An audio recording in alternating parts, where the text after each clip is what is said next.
Al-Quran, Al-Quran, Al-Quran kebesaran Allah, putih cahaya petunjuk ilahi. Ayuhlah hayati hikmah kalamullah, fahami kitab mulia yang indah. Dalam Adik dan Al-Quran.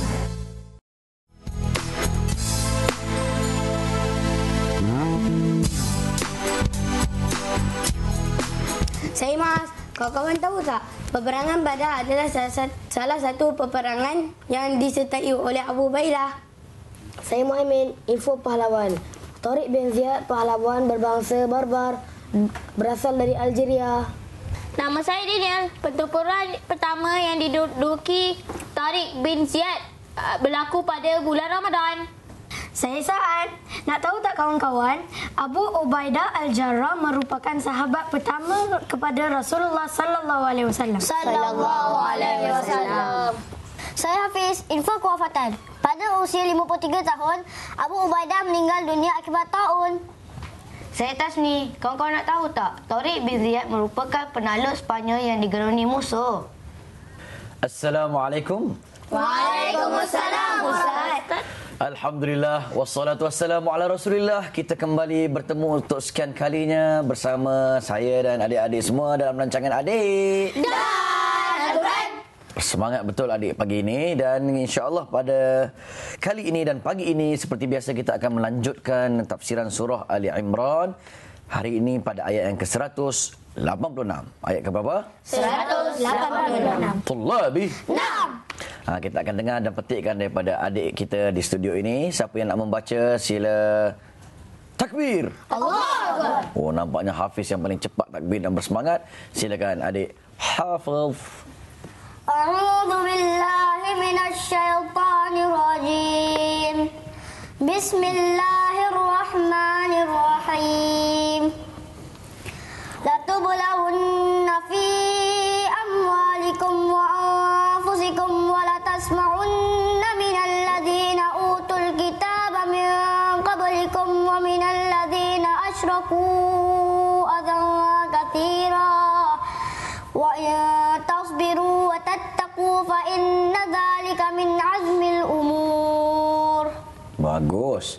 Di samping panjang adik Hafiz punya nafas, di samping tu juga lancar, baik dan kurang membuat kesilapan tajwid. 2 mantap untuk adik Hafiz. 1, 2, 3. Mantap. Tasbih. Subhanallah. Ya, Alhamdulillah kita dah mendengar adik kita, adik Hafiz membaca ayat 186 surah Ali Imran. Dan ayat ini menceritakan tentang Nabi diajar supaya bersabar. Dia diajak oleh Allah SWT supaya bersabar. Tambah pula bila datang Madinah, terlepas daripada seksaan, pemboikotan, ugutan bunuh, penyeksaan yang kena kepada Nabi sendiri, termasuklah sahabat-sahabat baginda sallallahu alaihi wasallam. Dan maka oleh sebab itu tajuk yang kita akan petik pada hari ini iaitu sabar di atas tuduhan dan cacian. Apa dia? Sabar di atas tuduhan dan cacian. Bagaimana kita tengok kesabaran yang Allah ajar ini sebelum Nabi berpindah ke Madinah, yang cerita sangat popular, ya, Bilal bin Rabah. Ingat lagi nama dia? Ingat. Pernah jumpa dia? Tak. Kenal dia? Tak. Kenal. Macam mana kita jumpa, kenal Rasulullah, kita cinta Rasulullah, beriman kepada Rasulullah, ada kalanya tak pernah jumpa pun. Begitulah juga dengan Bilal, sahabat yang hebat. Dia ditempaskan dengan batu yang begitu berat, dia seret kat padang pasir yang begitu panas, sehingga tidak ada apa yang keluar daripada mulut dia ketika itu melainkan ahad, ahad, ahadul ahad.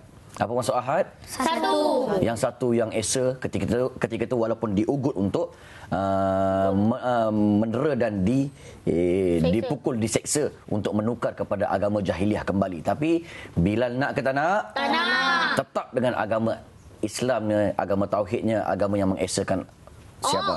Allah. Agama yang mengesakan siapa? Allah. Ya, itu dia. Bilal bin Rabah ini diseksa juga, tetapi dia sabar tak sabar? Sabar. Sabar. Dan sabar ini disebut dalam satu hadis Nabi sallallahu alaihi wasallam. Sama ada sabar ketika mana diuji, ketika mana dalam harta yang banyak, diri mereka dan segala bentuk ujian yang kita hadapi. Sebab ujian ni kadang-kadang subjektif. Apa dia? Subjektif. Kaya pun ada ujian, miskin pun ada ujian. Senang pun ada ujian, susah pun ada ujian. Sakit pun ujian, sihat pun ujian, kaya pun ujian, miskin pun Ujian. Semuanya adalah ujian. Oleh sebab itu, ujian akan datang kepada kita berdasarkan level kita tersendiri. Orang yang alim, ada ujian bagi orang yang alim. Orang yang jahil, ada ujian bagi orang yang jahil. Oleh sebab itu, kita sentiasa pasrah dan cuba untuk mengawal daripada ujian-ujian ini supaya diri kita sabar. Dan sabar ini, Nabi sebut dalam hadis riwayat Bukhari dan Muslim, laisa syadidu bisur'ah, bukanlah orang yang hebat, yang kuat itu ketika mana dia kalah dan boleh menundukkan orang dengan bertinju. Tak, Nabi kata. Tetapi orang yang kuat itu adalah yamliku nafsahu indal ghadab, memiliki dirinya, boleh kontrol dirinya ketika mana dia hangin satu badan ataupun tengah marah. Dia boleh kontrol.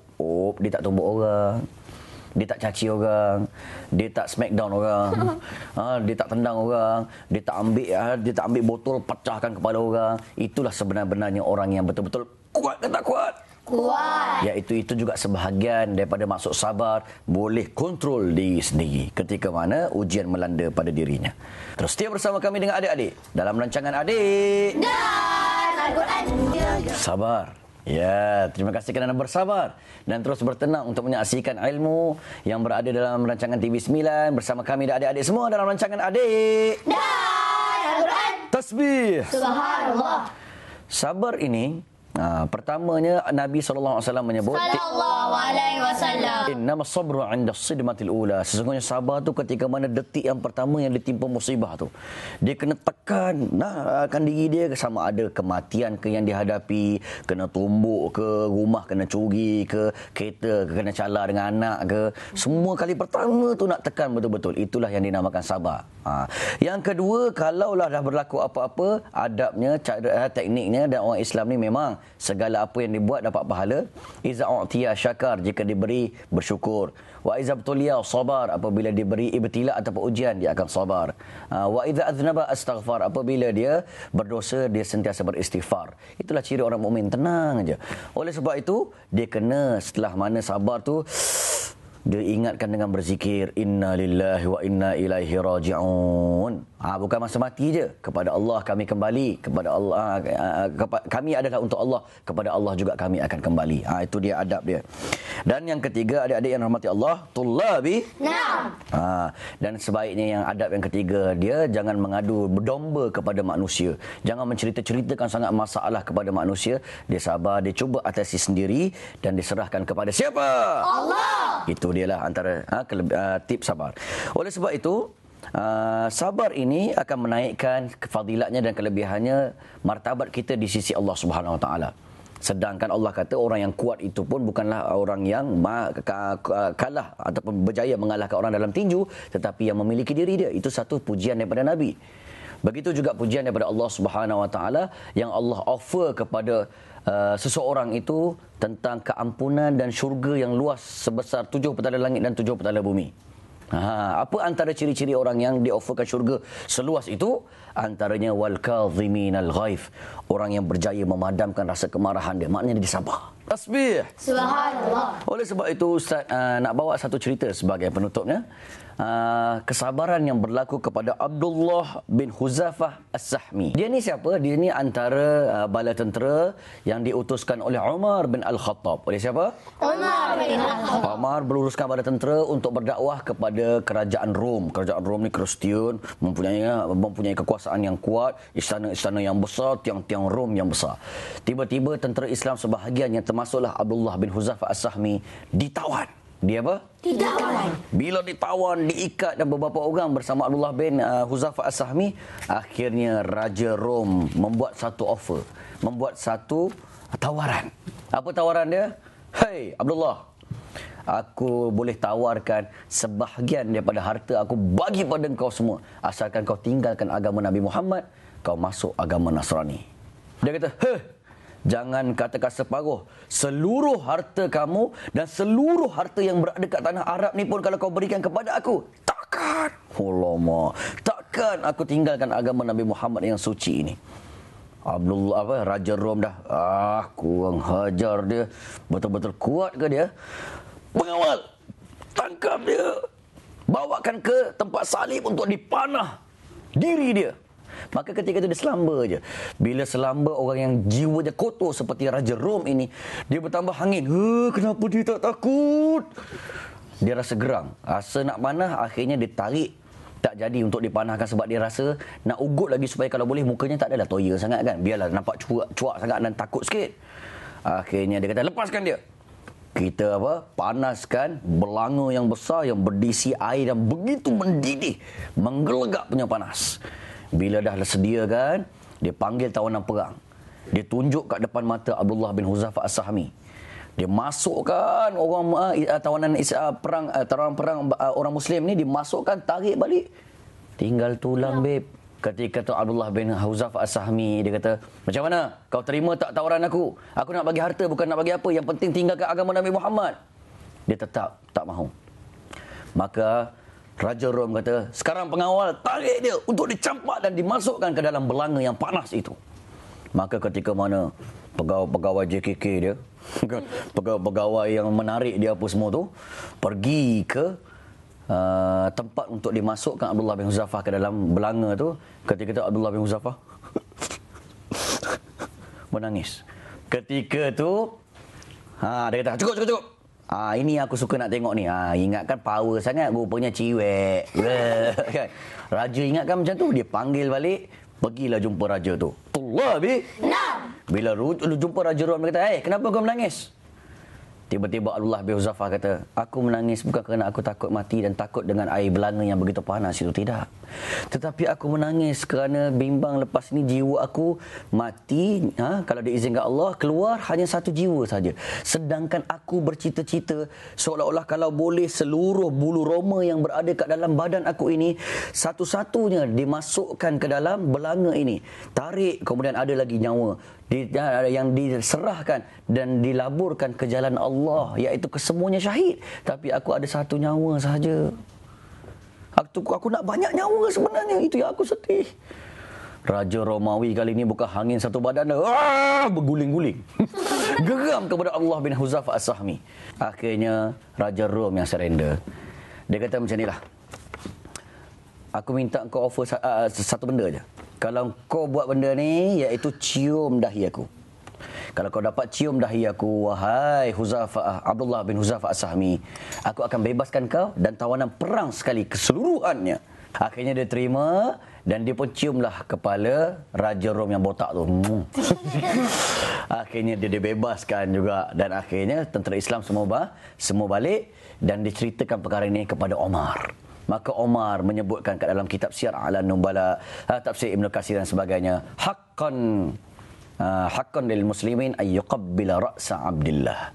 Menjadi hak dan mesti kepada orang muslimin untuk mencium kepala Abdullah. Sebab tanda respek kepada dia, bijak membezakan di antara benda yang boleh dengan benda yang tak boleh. Kita dengar pesan Atuk selepas ini, berehat seketika, jangan ke mana-mana dan sabar untuk menerima ilmu yang manfaat insya-Allah dalam rancangan Adik Ya Nabi salam alaika ya Rasul salam alaika ya Habib salam alaika salawatullah alaika Ya Nabi salam alaika ya Rasul salam alaika ya Habib salam alaika salawatullah alaika. Silakan Atuk. Oh ya, Atuk pun leka sekejap tu. Seronok tengok cucu-cucu Atuk berselawat. Alhamdulillah, terima kasih cucu-cucu Atuk dalam studio. Ya, mudah-mudahan cucu-cucu Atuk di luar sana pun berselawat juga insya-Allah ya. Sebab bila mana Atuk selawat pada Nabi, sekali kita selawat pada Nabi, 10 kali Allah selawat kepada kita insya-Allah. Okey?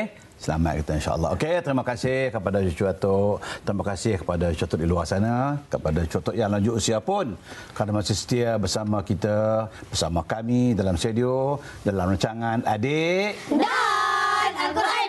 Apa yang kita dapati lah ayat tadi, Allah kata apa? La tublaunna fi Amwalikum wa anfusikum. Maknanya Allah kata, demi sungguhnya kami tetap akan uji kamu. Uji pada apa?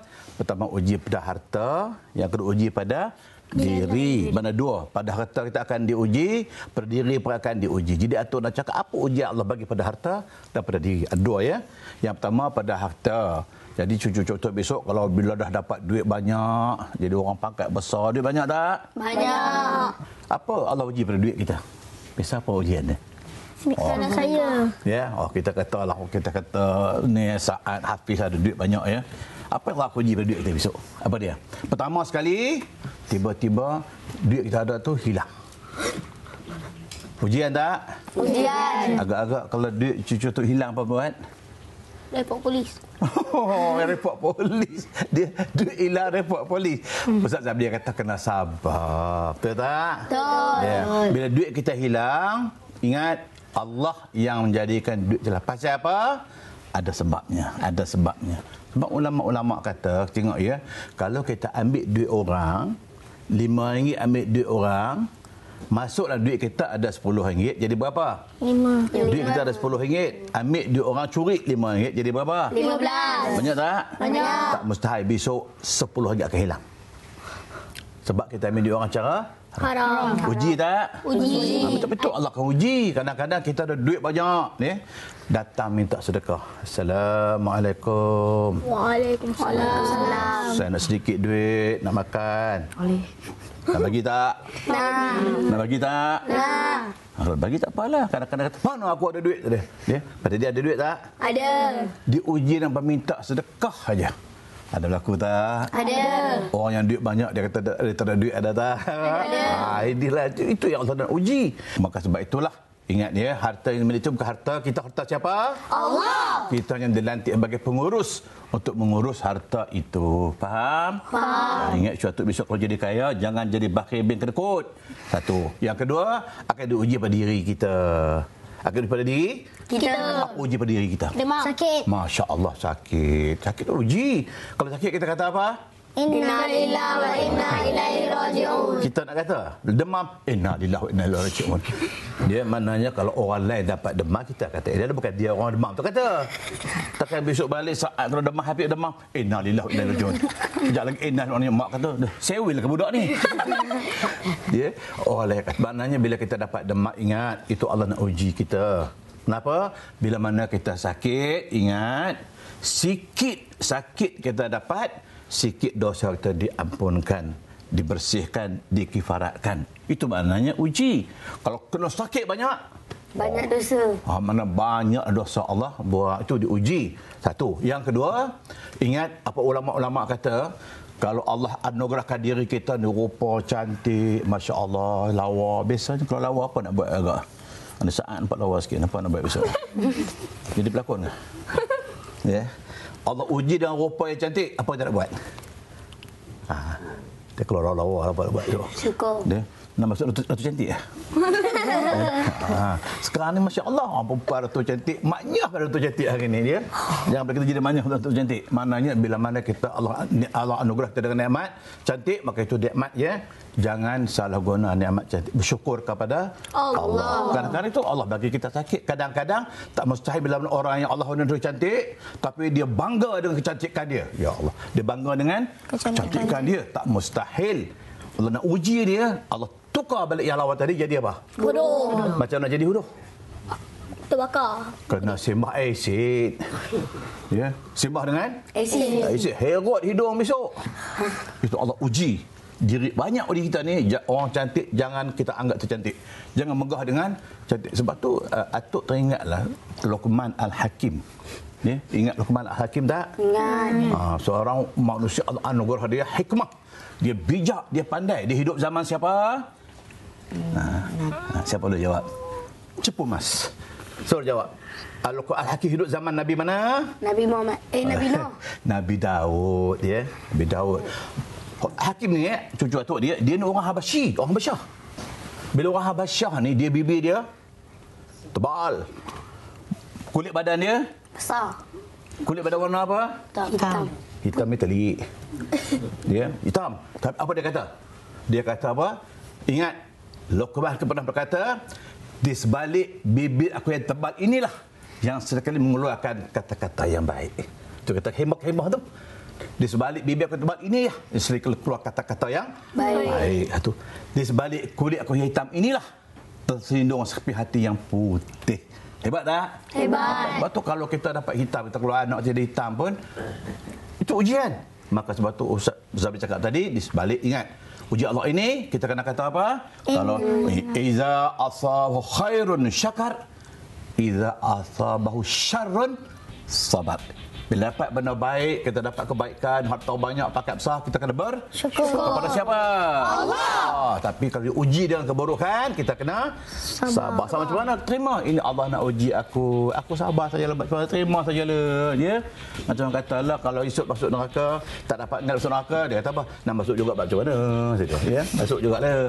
Jadi kesimpulannya, ingat kita kena banyak bersabar. InsyaAllah sabar itu ada orang yang beriman. InsyaAllah boleh cucu Datuk jadi orang yang beriman. InsyaAllah banyak sabar. Hingga bertemu lagi di siri akan datang dalam rancangan Adik Dan Al-Quran. Hingga itu, ma'assalamah.